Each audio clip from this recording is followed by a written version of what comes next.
Morning, it's 8:50 a.m. Saturday here in Japan. I have my fried banana saba for my breakfast, and of course the ramen with mushrooms, shiitake, tofu, meat, shiitake, good for the skin.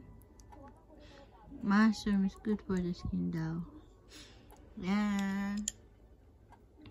Fried banana, pritong saging, and coffee. Simple breakfast for Saturday. Don't skip your breakfast. Please subscribe my YouTube channel, Pinay Wife Life in Japan, for more tips